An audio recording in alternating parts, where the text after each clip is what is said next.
friends, maayong buntag. Nasabta karon sa lahi nga part sa atong segment. It's a special segment mga kaigsunan kay I have this urge, this strong feeling that I have to speak about these things. And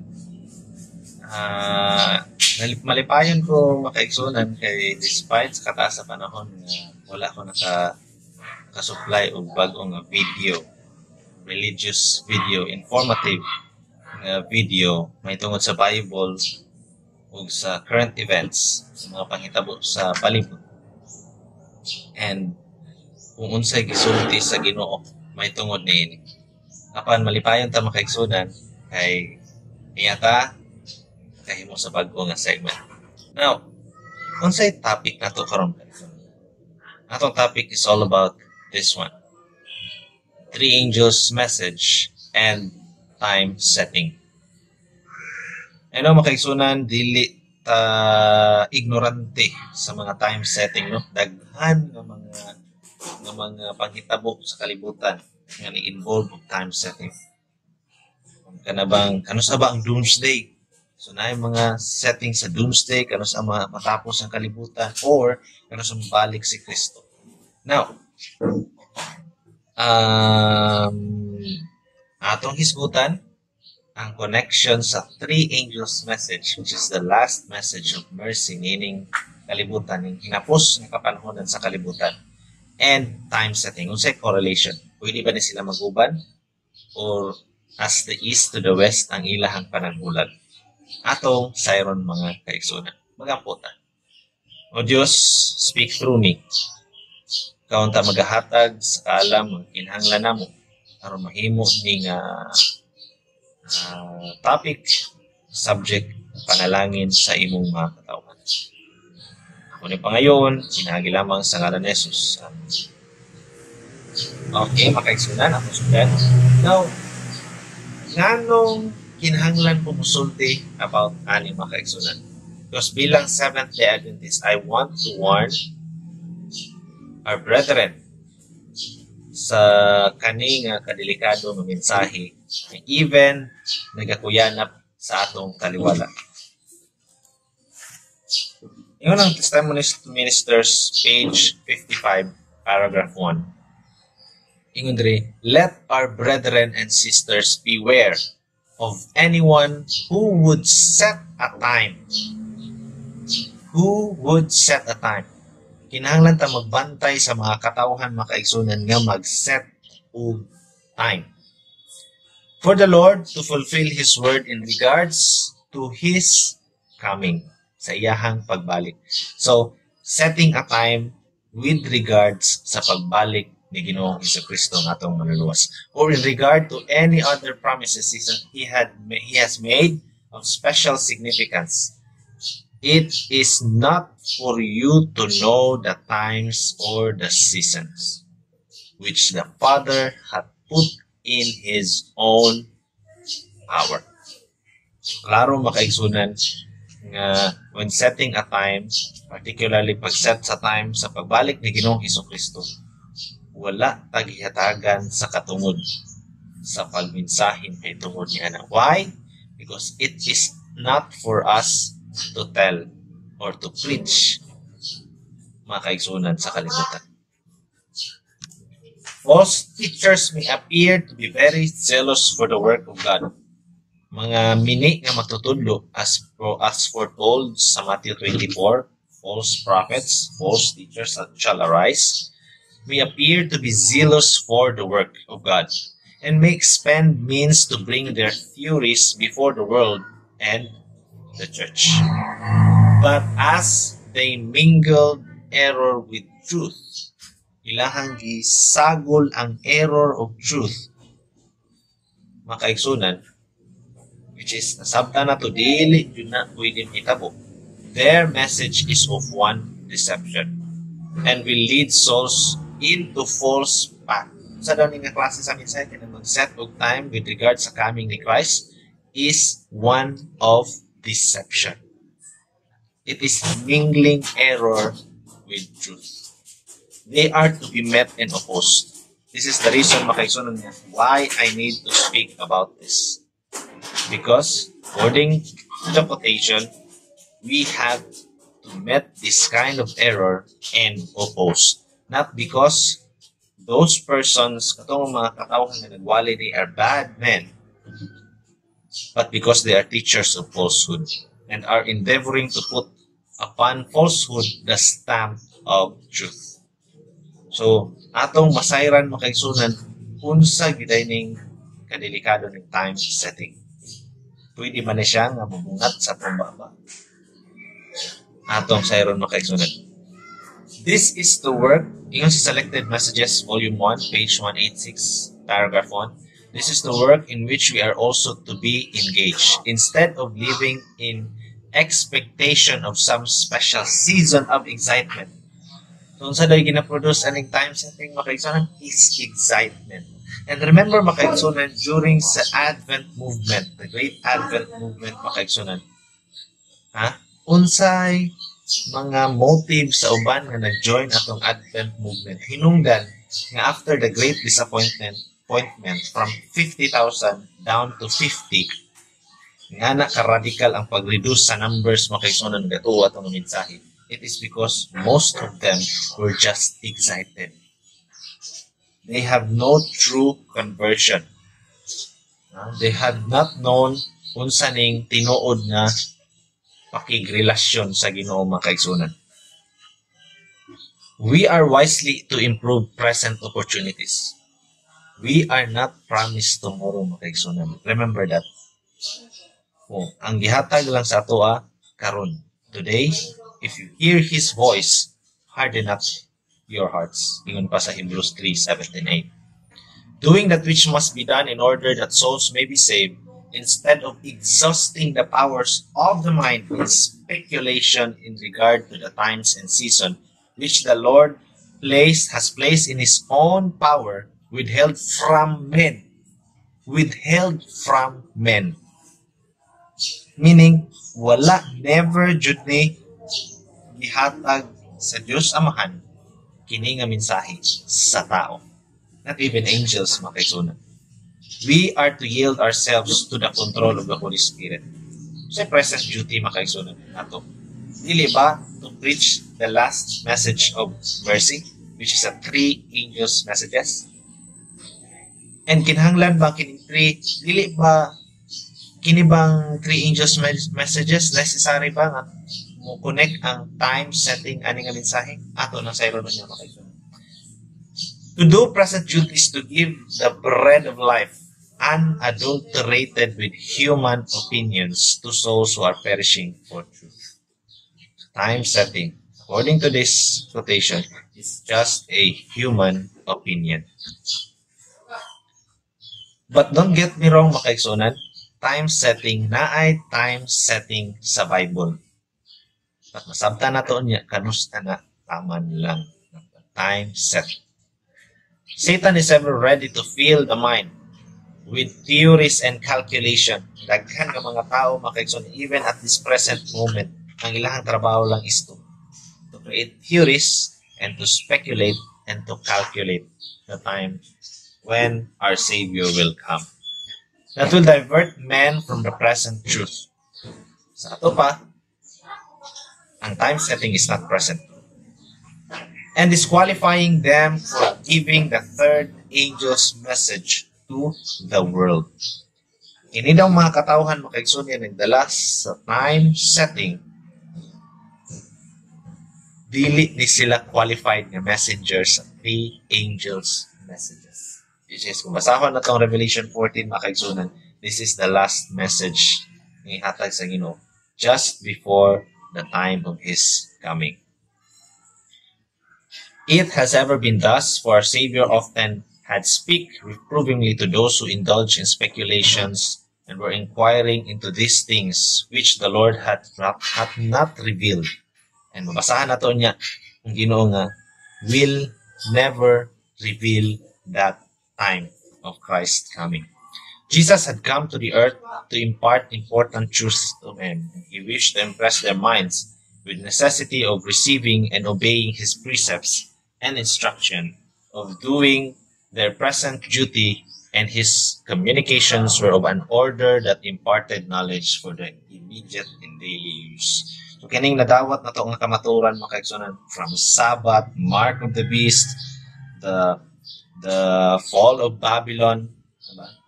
The great apostate unity, in coming crisis, the great tribulation such as never before was, muning ng mga truths ang kinahanglan nato masabtan for this present time. Again and again, I have been warned in regard to time setting. There will never again be a message for the people of God that will be based on time. It's very clear, mga kaigsoon. It's very clear. Wala na ilaing mensahe niining ang kalibutan based on time. We are not to know the definite time either for the pouring of the Holy Spirit. Even the latter rain, mga kaigsunan, wala dyan naghatag ng time ang Ginoo kanus anak niya ibubo. For the coming of Christ, the Lord showed me that the message must go, that it must not be hung on time, for there will never be a time for time will never be a test again. Hindi na test ang time, mga kaigsunan. So why preach time? And in fact, there are no time prophecy after the passing of 1844. The longest time prophecy, mga kaigsunan, ug ang tanang time prophecy sa Bible natapos tanan atong 1844. Ato nang basahon niya, mga kaigsunan. I saw that some were getting a false excitement arising from preaching time, that the third angel's message can stand on its own foundation, and that it needs not time to strengthen it. Wala na kinahanglan ng three angels message, mga kaigsunan, og time para mahimong maligod. Never. That's why naingon ganina, katong nagdala sa time setting are not preaching the three angels message. They are not qualified to bring the message of the three angels to the world. Disqualified, mga kaigsunan. Dili sila qualified. So, to sum it up, mga kaigsunan, Selected Messages Volume 1, page 180, muna yung mga points sa kinahanglan na itong masabdanan mga quotation. Placed, time, mga kaigsunan, or season are placed in His own power or withheld from men. So, maingon dahil ang katong pag-ingon sa quotation, mga kaigsunan, i-place sa iyang own power o pasabot, iyang withheld from gikan sa ato. Not controlled by the Holy Spirit. Time setting today, nowadays, are not controlled by the Holy Spirit. Timan ina, mga kaigsunan. Timan ina.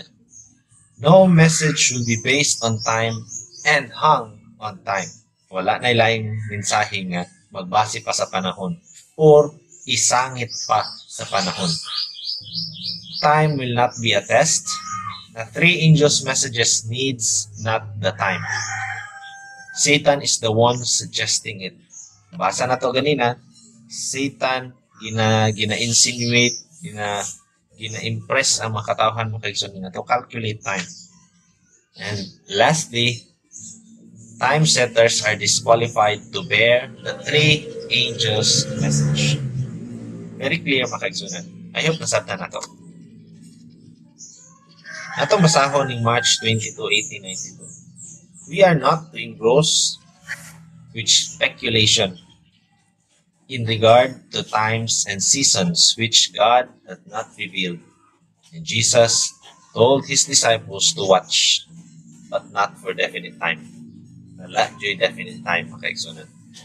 Dito ta sa mga red words, mga kaigsunan, as limited ang atong time. Ingon rin sa ubos, his followers are to be positioned to those who are listening for orders of the captain. They are to watch, wait, and pray, and work as they approach the time for the coming of the Lord. But no one will be held to predict. No one will be able to predict just when that time will come. Maingon no one, makaigsunan. Pag maingon na Ginoo og no one dyan ang makaigsunan. Walay sailoan, ana. With regards to time setting, mga kaigsunan, For of that day and hour knoweth no man. You will not be able to say that He will come in 1, 2, or 5 years. Bisa mingon ka, ay, doon na lang katuig. Ay, tulo na lang katuig. Even ka na nga statements makaigsunan, never dyan na. Neither are you put off His coming by stating that it may be for 10 or 20 years. Speculation. We are not to know the definite time, either for the outpouring of the Holy Spirit or for the coming of Christ. Testimonies for the Church, Volume 4, page 307, paragraph 1. Many who have called themselves Adventists. So, very careful makaigsunan na kikinig mga katawan na dadala sa time setting. They profess to be Adventist.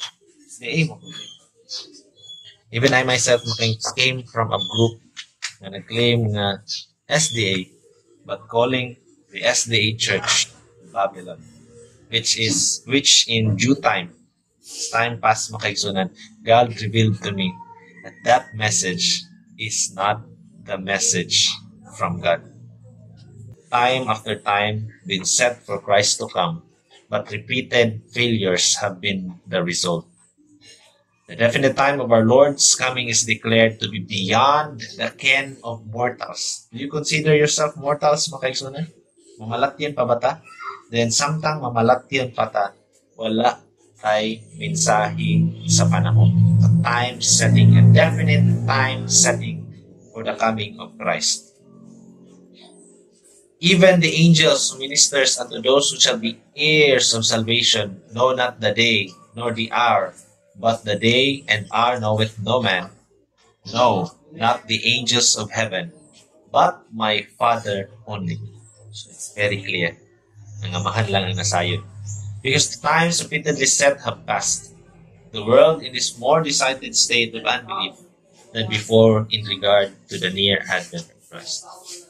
So, kinahanglan masabtan na ito kung kayo duman na ito nga punto aning mga quotation. We need not to be deceived aning mga mensahe. Because God, Christ in His mercy, nagpadala siya ng mga mensahe dahil sa ito ang mga kaiswa. Gratifying the adversary of souls, for they are advancing infidelity rather than Christianity. So, kinida nagdala sa time, nga message based on time, are advancing infidelity and not Christianity. Very clear. Ingon pa yun rin makaigsunan, for the coming of the Son of Man is God's mystery. Secret things belong unto the Lord our God, but those things which are revealed belong unto us and to our children forever. Very clear. So sa mga katauhan makaigsunan na gagamit sa SOP, sa Spirit of Prophecy, sa mga writings ni Mrs. White, Miss Ellen G. White, na nagaingon nga gamito nila as proof na doon na dyan time setting sa atong panahon. Here is her statement. The above relative to time setting was printed nearly 30 years ago, and the books have been circulated everywhere. Yet some ministers claiming to be well acquainted with Mrs. White makes the statement that I have set time after time for the Lord to come, and those times have passed. Therefore, my visions are false. These false statements, no doubt, are received by many as truth. Daghan gatuo nga ga-preach, ga-teach si Mrs. White og time setting. Those who know me and are acquainted with my labors, ingon siya, will make no such report in candor. This is the testimony I have borne ever since the passing of the time in 1844. Time after time will be set by different ones which will pass by, and the influence of time setting will be to destroy the faith of God's people. So, very direct na statement makaigsunan. Time setting will destroy the faith of God's people. If I have seen in vision and borne my testimony to definite time, I could not have written and published it. Kung naanay maabot sa iyang vision makaigsunan, pertaining to time, definite time, dili to niya isulat o i-publish. Very clear, sirado tanan. Ingin pa dyan dire, red words. But the Lord showed me that these times would pass. For time of trouble must come before the coming of Christ. Remember, mga kaigsunan, when we are inclined to believe time, definite time for the coming of the Lord, remember, that time of trouble. And how are you preparing yourselves for that time when no man could buy or sell? Dili ba kanimoy present truth sa atong panahon, mga kaigsunan? And that every time thus set and pass would only weaken the faith of God's people. So this time message is calculated to weaken the faith of God's people. Red words, they rejected the true prophetic time, and the enemy has had power to bring strong delusion upon them that they should believe alike. So it is a delusion. Sa mga tao nga gadala ni makaigsunan were kanang delusionals. I have borne the testimony since the passing of the time in 1844 that there should be no definite time set by which to test God's people. The great test on time was in 1843 and 1844. So don't get me wrong. Naay time setting sa Bible and sa spirit of prophecy. But ingon ring a quotation, the great test on time was in 1843 and 1844. And all who have set time since these great periods marked in prophecy was deceiving and being deceived. Klaro kayo makaigsunan. Kung maminaw tani nga mensahe, we will be deceived. We will be deceiving others. So their blood will be upon our head if we choose to believe this kind of message. The special light given to John, which was expressed in the seven thunders, was a delineation of events which would transpire under the first and second angel's message. So, na mga tao magamit ani makaigsunan nga katong seven thunders kaningon ang Ginoo nga write it na, aningon ang angel sa Ginoo nga write it na, ayon ang isulat. Kato daw nga dili isulat, delineation of events to nga mag-transpire under sa first, second angels makaigsunan nga time period. Which is in 1843, 1844. So very consistent ang SOP makaigsunan sa Bible, right? So no wonder the same inspiration nga gidawat sa mga prophet sa Bible nga gihatag pod ni Christ sa atong propeta, Mrs. Ellen G. White. So masabtan na to ganina makaigsunan. It is a delineation of events. Katong wala na mention nga katong gi-mention sa seven thunders. Wala to gipasulat ng John sa angel. Nasa selected messages, volume 2, page 73, 1885 makaigsunan. Ingon diri, I plainly stated at Jackson Camp meeting to these fanatical parties that they were doing the work of the adversary of soul. They were in darkness. So, kini na siya nga trabaho makigsunan after sa 1844 is doing the work of the adversary of soul, doing the work of Satan. And red words, no definite time in the message given to God since 1844. Okay, there is a manuscript released 270, 1888 siya nga mensahe makigsunan. Our position have been one of waiting and watching, with no time proclamation to intervene between the close of prophetic words, prophetic periods in 1844 and the time of our Lord's coming. So let me illustrate this quotation makaigsunan. Diri makaigsunan gihatag ang mga some of the prophetic time nga nasa Bible and then its fulfillment from the death of Christ to the Great Advent Movement, the fall of Ottoman Empire. And then, ingon sa quotation na kaigsunan gihatag nato sa manuscript release 10, from between 1843 and 1844 down to the time of the second coming of Christ, between anak nga time makaigsunan, ingon diri, no time proclamation. I hope nasabtan na nato mga kaigsunan. I hope klaro na sa to between 1844 to the second coming of Christ. No time proclamation. No time proclamation. Some of my former nga kauban makaigsunan nga mga professing to be Seventh-day Adventists, but they are not, because they are reaching upon time. Ingon diri ginagamit nila ning teksto sa Job 14:13 to 14, na set time and appointed time. Na set time, na appointed time. We have to remember makaigsunan, we are not here to give interpretation sa Bible, but let the Bible interpret itself. Yes, na set time, na appointed time. Even ang pagbalik ni Kristo, pagbanhaw sa mga katawhan, pagbubo sa Holy Spirit. But, kung sa gingon sa Bible, kanusa na may tabong kaigsunan? It is not for you to know the times or the season which the Father hath put in His own hand. Kana nga mga season, kana nga set time, kana nga appointed time, beyond 1844. It is not for you to know. Ibutang na samahan sa iyang kaugalingong gahod.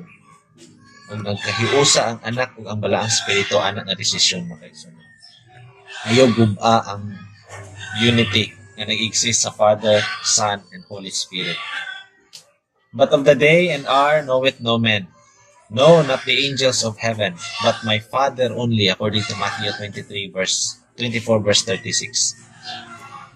And sa Mark 13:32, the same ang statement, but ang gidungan diri is neither the Son, even Jesus Christ Himself, wala kabalo. And isa sa ginahatag nila makaigsunan na verses to prove na appointed time, na specific time sa pagbalik ni Kristo. Kining gigamit is in Revelation 9:15 to 21. Kining red words nga, and the four angels were loose, which prepared for an hour, a day, and a month, and a year. Na hour, na day, na month, na year, to slay the third part of men. Now, sa gisulti sa SOP, may tungod ani makaigsunan. Atong Siron. Na ang tubag sa SOP makaigsunan makita sa Great Controversy 1888, page 334, paragraph 4. In the year 1840, another remarkable fulfillment of prophecy. Unsa nahitabo? A fulfillment of prophecy. Naunsa ni nga prophecy makaigsunan? Excited the widespread interest. 2 years before Josiah Litch, one of the leading ministers preaching the second advent, published an exposition of Revelation 9, predicting the fall of Ottoman Empire. Sa dito nasa 915, Ottoman Empire nga pagkahulog. Pagkahulog sa Ottoman Empire, Revelation 9. And specifying not only the year, but the very day on which this would take place. You see? Isn't it amazing, mga kaigsunan? Really ba interesting tayo doon sa gahom sa Ginoo pag-predict sa exact day, month, year sa pagkahulog sa Ottoman Empire? Pinaagi sa paggamit atong Revelation 9, paghatag atong prophecy sa Ginoo, and gigamit si Josiah Litch aron mag-interpret ato. And it is a fulfillment of prophecy. Therefore, kay fulfill naman sila, di na to magamit. Kung gamiton to nimo sa unahan makaigsunan, na Jesuit na jud ta anak makaigsunan. Mo ni isa sa mga doktrina sa Jesuit, futurism. Ato mga events nga nag-take place sa past, ila tong ilait sa future. Para wala nay man of sin. Wala nay beast of Revelation 13 sa future pa. That is futurism. It's a very dangerous ground to stand upon. So, ingon diri, the 11th day of August 1844 I hope nasabtan na to makaigsunan. Even makaigsunan, the next chapter, nagsulti ang balang kasulatan sa Revelation 10:5-6. And the angel which I saw upon the sea and upon the earth lifted up his hand to heaven, and swear by him that liveth forever, who created heaven, and the things that therein are, and the earth, and the things that therein are, and the sea, and the things which are therein, that there should be time no longer. So, kung sa'y pasabot ani mga kaigsunan, kung sa'y giingon sa SOP, may tungodan. Ingon dere, this time, kini nga panahon mga kaigsunan, ang time sa Revelation 10, which the angel declares a solemn oath, is not the end of this world's history. Dili ito mahitungod sa pagtapos sa kalibutan, neither sa probationary time, o sa pagsirado sa kaluwasan, but of prophetic time. Very clear mga kaigsunan. Ingon dahil sa angel, after Revelation 9, sa Revelation 10, wala na time, wala na message pertaining time after sa 1844, which should precedes the advent of our Lord. That is, the people will not have another message of a definite time after this period of time reaching from 1842 to 1844. There can be no definite tracing of the prophetic time. Ito pa katong na-fulfill ng prophetic time makiksunan ng message, dili na ito nimo pwede i-trace sa future. The longest reckoning reaches to the autumn of 1844. Makiksunan, ayun, nasabta na ito. We are not promised tomorrow. Wala ta gisaaran sa Ginoo sa atong ugma. We are just promised today. Today, if you hear His voice, harden not your hearts. Today is your day of salvation. Today is our time of preparation. Ang naala nga panahon sa atong kaisan is karon. Let us make good use of our today, our present time. Our work is to watch, to wait, to pray. We are not to preach any time setting message. Kaya mo disqualify na sa ato ang makigsun ng mahimong Advent people of God. We are Advent people Christian. Adventist Christian. Seventh-day Adventists to be exact. Because we are not a people called to preach upon definite time, but to preach the three angels' message. The last message of mercy, kinahanglan nato ihatag sa tibuok kalibutan. Not to force the world, but to give opportunity to every person on this planet to make an informed choice. Kinahanglan ng mga katawhan sa tibuok kalibutan makaigsunan makahimo sa informed choice. Kung saan na nila paghimo makaigsunan if we, the Seventh-day Adventists, are not doing our job. Because we are just sitting idly, waiting for that specific time to come. Very devilish kind of message makaigsunan. Yung ganina, it's a satanic message. I must warn the people of God, whether you will hear or whether you will forget. Hope makaigsunan nasabtan na nato. Hope magapadayon ta sa pagpangalagad sa Ginoo with joy, with long suffering, with patience, following our captain, the captain of this journey makaigsunan, the antitype of Moses, which is Jesus Christ Himself, our Savior and King. Let us follow Christ today. God bless. Anan,